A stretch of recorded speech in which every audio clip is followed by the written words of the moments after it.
Assuming you aren't already immersed in the world of electronic dance music, when most people talk about EDM, I feel like it's safe to assume you probably think of... And sure, that is indeed a type of EDM, but unbeknownst to me up until a few weeks ago, and probably you too, both house and techno music's roots are actually steeped in Black American culture. I followed the rabbit hole as far as it went, and the entire story is so rich in innovation and culture, it's way too much for one 10-ish minute video. So this is going to be the first entry into a planned trilogy of videos about where house, and by extension techno, came from. Not so much about the different musical elements that make up the genres.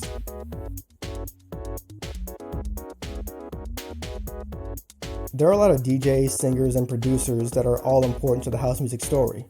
Far too many for one single video. So I'll do my best to address as many as I can. The whole story is actually really linear and has a definitive starting point: Disco Demolition Night. WBBM News Time, 9:18. Time for Brad Palmer Sport. Many of the fans are scattering off the field now when they sight the police. And many SOC security members are joining the police, which are now about 40 or 50, and they're slowly, now rapidly walking out the center field where the fire is burning. The fans are now streaming off the field in great numbers, and I doubt if very few will be left to confront the police as they come in helmets and nightstick gear. The conversation around the rise and subsequent fiery demise of disco is dense enough to be its own video, and there indeed are others out there that do a great job of covering it. So, for the sake of this video, the important takeaway is that on July 12, 1979, some disco-hating DJs blew up a bunch of disco records after a baseball game, and it started a riot. Yes, you heard that correctly. Like I said, it's a dense story and there's others out there. We're moving on. Following such a public and violent rejection of an entire genre, clubs and record stores across the country purged anything having to do with disco seemingly overnight. Well, most clubs did.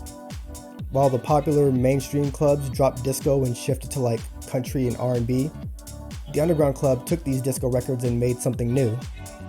From my own personal research, the big discotheques were typically reserved for straight, middle-class to wealthy white people. Again, this is what I could find in my research. So, for anyone who didn't meet those clubs' standards, namely people of color and the LGBTQ community, they had to find their own smaller, more underground clubs to attend. It was in these underground clubs where DJs took disco records, either ones they already had or ones they bought in bulk since stores didn't want them anymore, and began remixing and flipping them. Enter the late DJ Frankie Knuckles. What is house music? House music is a style of music that was created at a disco called the Warehouse in the early 70s, mid to late 70s.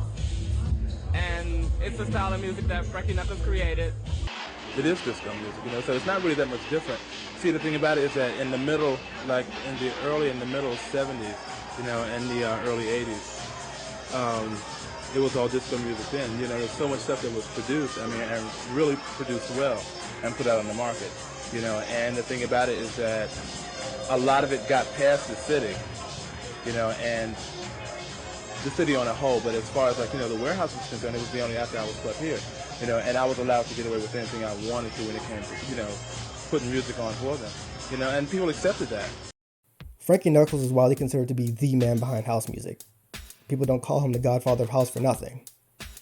While he got his start at clubs in his hometown of New York City, it wasn't until he got a residency at the Warehouse in 1977 that he started cultivating a new genre. Knuckles had a knack for finding disco records that sounded more soulful and R&B in nature, and he would fit them with these electronic drums and bass. The sound was so unique that there really was no other way to describe it at the time other than warehouse music, which, as you can probably tell, got shortened to house music. Despite the Warehouse being a members-only gay club, Knuckles' mixes were so popular that eventually the club dropped membership due to the different crowds trying to get in every weekend. Eventually, Knuckles started his own club in 1982, the Power Plant, after the Warehouse, quote-unquote, lost its way, so to speak. Later, Knuckles also started using a drum machine in 1983 to enhance his mixes, and that ultimately created the sound that other local DJs would drift towards. But if we're talking original compositions, the record widely considered to be the first is DJ Jesse Saunders' On and On.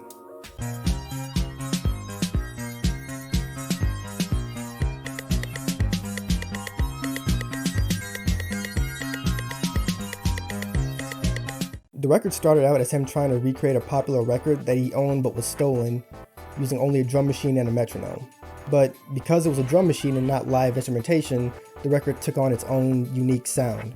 And since On and On was a radio record and not locked behind a members-only gay club, it exploded in popularity and everyone in Chicago was trying to get their hands on a copy of it. After On and On, Larry Heard was the next DJ to land a house hit with his record, Can You Feel It, in 1986.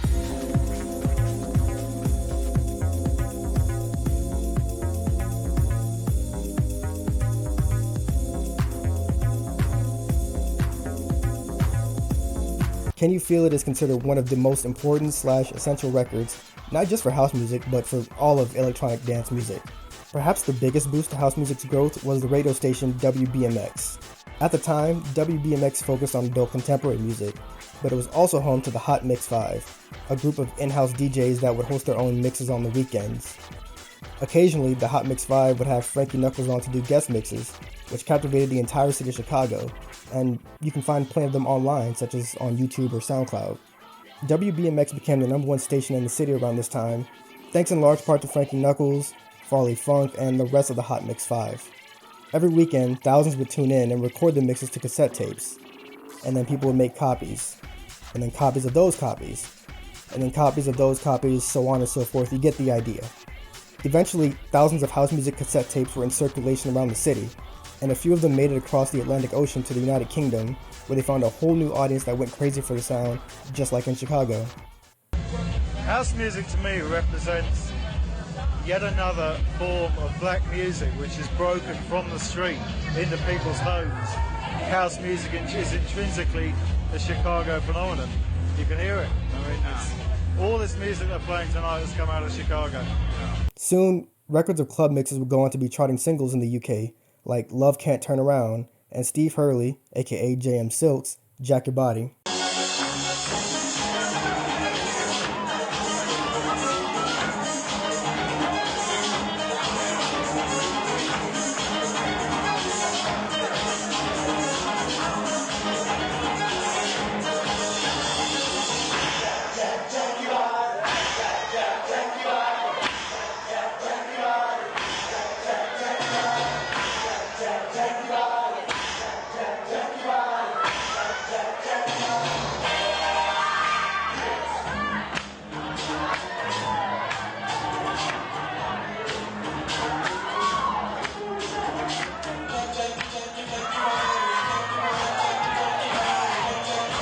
Today, house music is very much still alive and well. My friend Denzelworldpeace makes some good music that could fit this tag. You should give him a listen. But especially in the UK, it's evolved into its own genre, something I want to cover in the next video. And it's because of this evolution and its popularity overseas that I personally didn't think that house music was so steeped in Black American culture. And yet, every step of the way, the people who helped create and shape house music were Black people in Chicago. It was Black people who took disco and R&B records, which were also made predominantly by Black artists, and flipped them to play in spaces frequented by Black people who were rejected by popular clubs. So first things first, if you're still here, I just want to say thank you for sticking around and actually watching this video and hearing my incoherent rambling about house music. Secondly, this video is a companion, let's say, to a piece I wrote a couple of weeks ago about the same subject on my website, the KJ Archives. Over there, the article has more context and pictures and other things that I couldn't fit into this video, so if you wanted to learn more about house music origins, you can go check it out.